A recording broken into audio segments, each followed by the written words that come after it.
Have you seen this picture? It's a photo of the original 7, the first manned spaceflight in America, selected by NASA for the Mercury project on April 9, 1959. In the Cold War era, America launched this project to compete against the Soviet Union, which was leading the world in space development.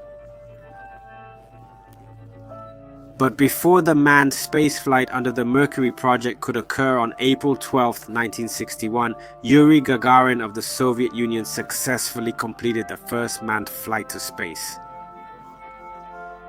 The Earth was blue. He quickly became a hero, bathing in limelight as the first astronaut.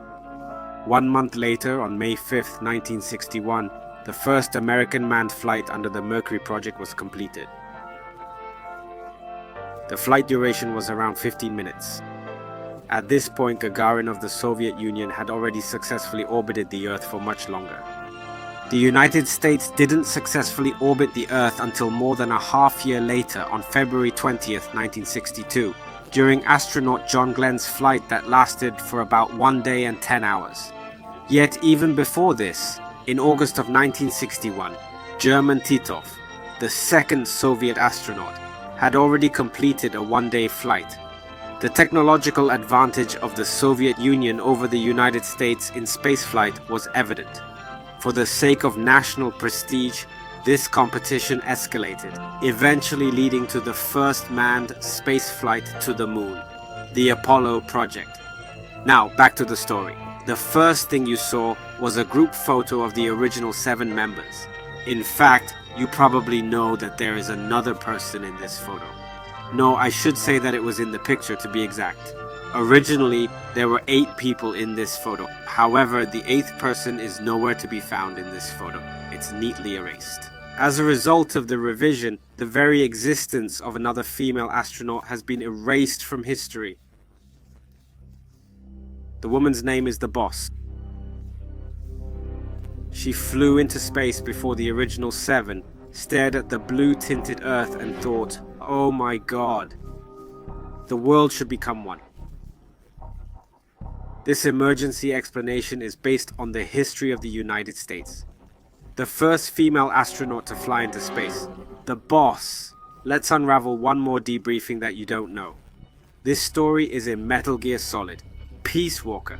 The tapes sent by Eva revealed the truth. Not much was said in the main story, even in the Boss's conversation. Some of you may not know the details. In Operation Snake Eater, beloved disciple, in the hands of his beloved disciple Naked Snake, a true patriot who ended his life, the Boss. What happened in the 5 years that she suddenly disappeared from before Snake? The other party is me. 5 years ago, Spanda, who was in the midst of a highly acclaimed corporate life, will be in charge. I hope that you will try to provide an easy to understand explanation as much as possible, and try to make it as easy to understand as possible for you to spend a meaningful time soloing. Thank you very much for choosing from among the many videos. Please enjoy it until the end.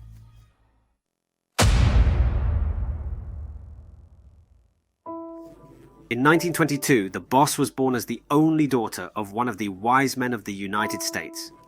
In the 1930s, when she was still in her teens, her father, the last surviving member of the founding members of the Wise Men, passed away. This triggered the Second World War. In the midst of this, she became a soldier. Incidentally, there was a family diary in her house that recorded American history from the time of independence.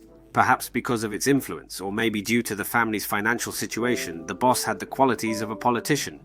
Had she not chosen the life of a soldier, it is said that she would have been the first female president. In 1941, she met David, later known as Zero, and was involved in the establishment of SAS, the 22 Theater Regiment of the Special Air Force.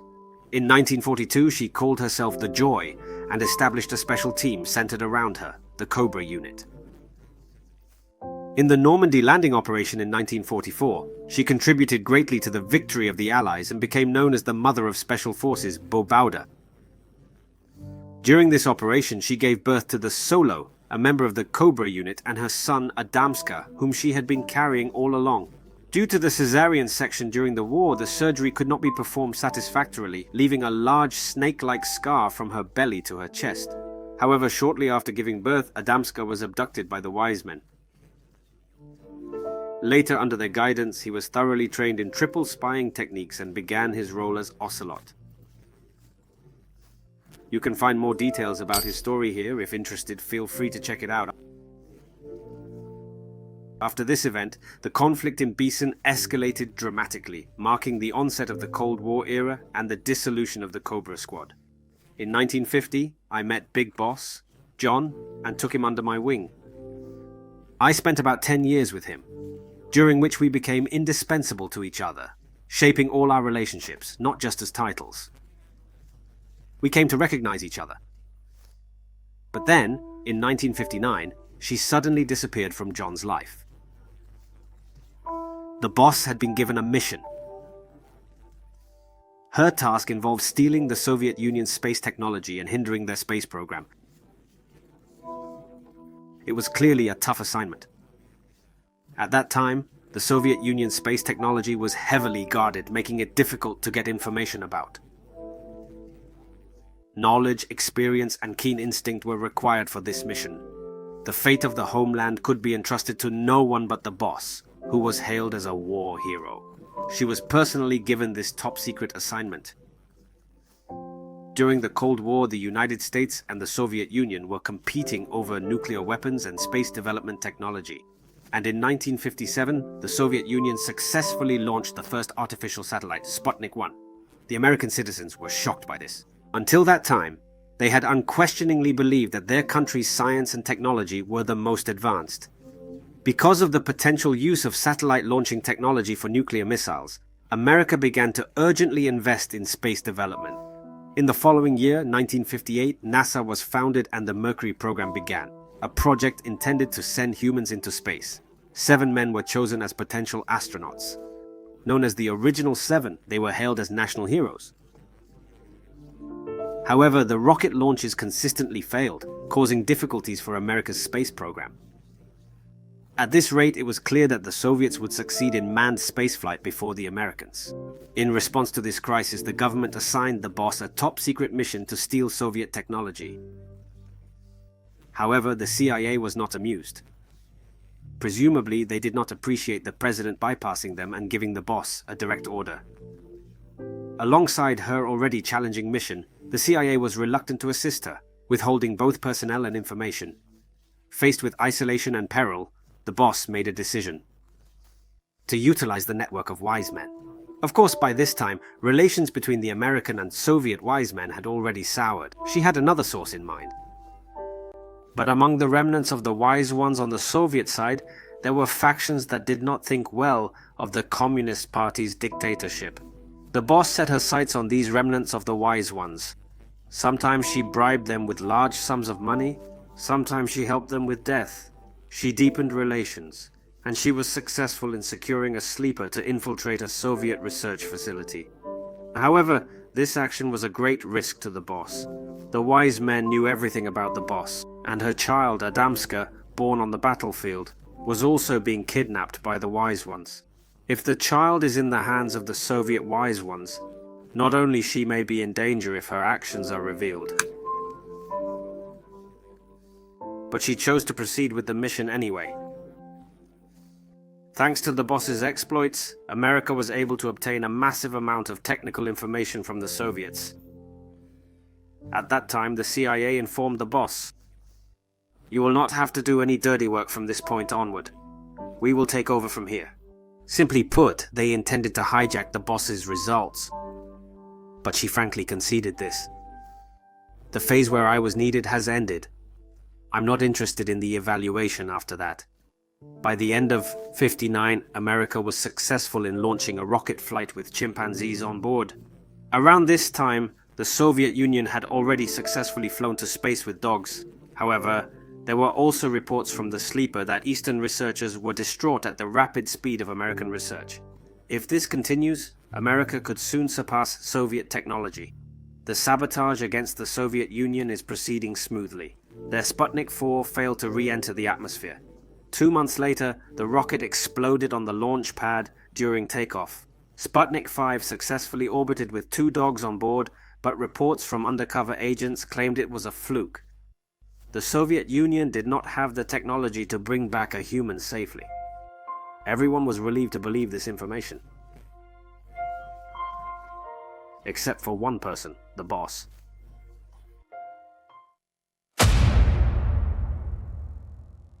The defining distinction between the US and the Soviet Union was the landing site of the spacecraft. The US was capable of retrieving a return spacecraft at sea. However, the Soviet Union faced the ice-covered Arctic Ocean. Therefore, they had no option but to devise a way to soften the landing impact and force the spacecraft to land on land. The boss could not trust the undercover agent's report that they were struggling with this blueprint of Sputnik 5 carrying 2 dogs. An unusual ejection device was fitted in the capsule, a device that you wouldn't normally need. What is the device used to launch it?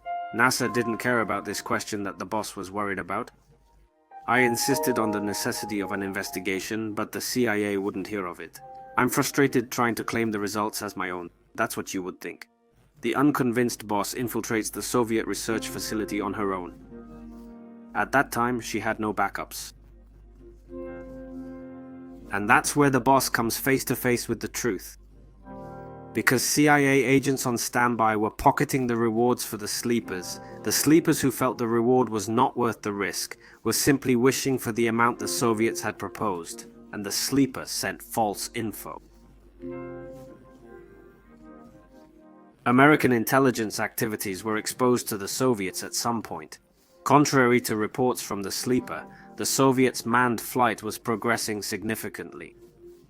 The boss was dubious about the ejection device on the Sputnik 5. This was due to the Soviets successfully landing pilots on land without sea.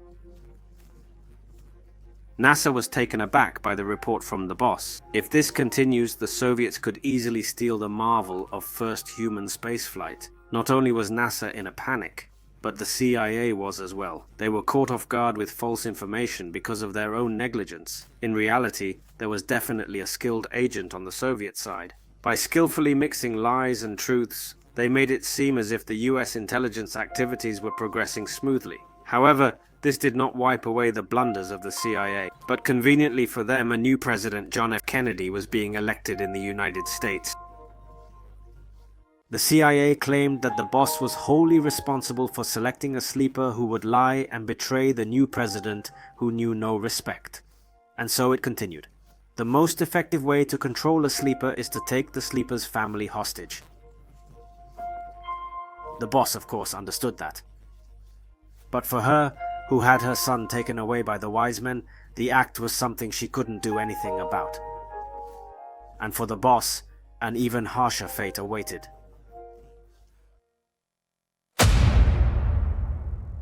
America was urgently developing technology in an attempt to carry out a friendly flight into space before the Soviet Union. However, the chances of success in America's plan to send humans into space are not promising, and simulations for a friendly flight contain significant risks. It's not something that can be performed easily with the original 7, as is being discussed in the media. Furthermore, just as things are finally taking shape, a new challenge comes from the government. They started asking us to put windows on our spaceships. NASA's spacecraft didn't have windows. However, the Soviet spacecraft has windows. The government advocates spaceflight is a form of propaganda. An astronaut, the hero, narrates about the views he saw from space. That's what's important. Above all, there should be nothing the Soviet Union can do that we cannot. It was an unreasonable order. On top of an impossible schedule, they added uncertainty. Adding windows weakens the strength, resulting in a redesign. The original 7, already hailed as heroes, could not be put on such a risky spaceflight. Even just a launch, the survival rate of the plan was less than 20%. The boss was chosen as the pilot. Many dangerous human experiments were conducted to send people into space, and space flights that were known to be impossible to return to Earth. The boss, who was blamed for Sleeper's betrayal, was to be used as a guinea pig in this plan, replacing the original 7 as a test subject. That was the order given to the boss. She could have refused the order and fought evenly with the CIA. But she did not. My experience gained through military service could have been enough to help in the experiment. Then I thought I should take it. The boss told Eva about that time. She gives her staff solid advice based on her experience. The plan is accelerated again. Nasashnova noticed the boss's capabilities and started treating her as the 8th astronaut. The original lady.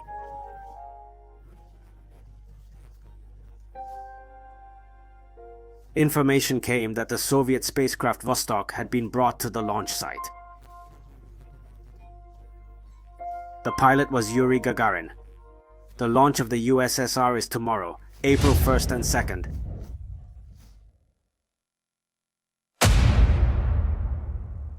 We can't afford to lose to the Soviet Vostok. NASA moved up the schedule considerably and set the departure time for the next day at dawn. It's the same as the Soviet Union's departure time. In order to be able to see even a small part of the Earth's daytime through the window, the flight course is set to the east, which has the longest travel distance. At the site, it will be a midnight launch, and more than 20% of the boss's appearance procedures will be omitted before boarding the aircraft. The time, the course, the test, everything is insufficient, but NASA has no choice. It's safe to say that you'll never be able to return to Earth again, but she can still get on the ship. Someone will be one of the first. If fate chooses me, I'll accept it. For the sake of the motherland, and for the balance of the world. If there's even a small possibility, bet on it. Only those who have accepted their fate are qualified to overcome it.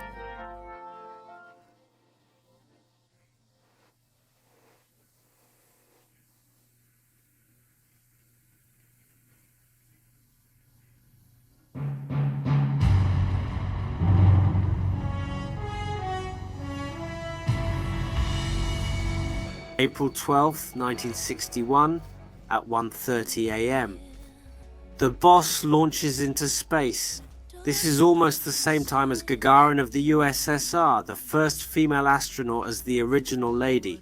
The launch was a resounding success that in itself was nearly a miracle. And she looks at the Earth from her little window. The Earth without borders, the irreplaceable Earth. The cosmos is far away from the nation and from the ideology was distant. The fact that I have been fighting with the Soviet Union every minute and every second until now. How ridiculous it was. If I could see Vostok from the window, I would surely be waving my hand. The boss spoke about this later, and at this time she realized the world should be united in front of this expansive universe. Conflicts, looting and ideologies, everything is insignificant in its minuteness. Humanity should all discard their weapons evenly, take each other's hands and continue to live. So in Operation Snake Eater, left for Naked Snake, the boss's last will it is that she was forced to wear. As a guinea pig, yet the scenery she saw in the sky for her country, her thoughts and principles as a warrior, were all overturned at this point. Gagarin too at that time must have witnessed the same scenery. However, the fate that the two space vessels carried after that was significantly different.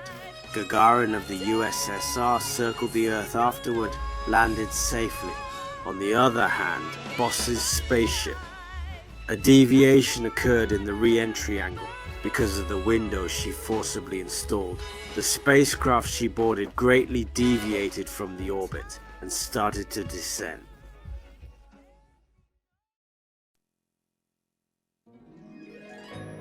The boss's ship deviated from its course and without slowing down, crashed into the sea, missing the intended landing point by a large margin. The spacecraft was wrecked by the splashdown impact and immediately sank. The boss managed to escape to the surface on her own, but she was battered and exposed to radiation. It was surprising that she was alive at all, and she continued to float in the water for half a year. Unfortunately, Gagarin was slightly ahead of her in ascending into space. Even so, the first American spaceflight should have been a remarkable achievement. However, this is not recorded in history at all.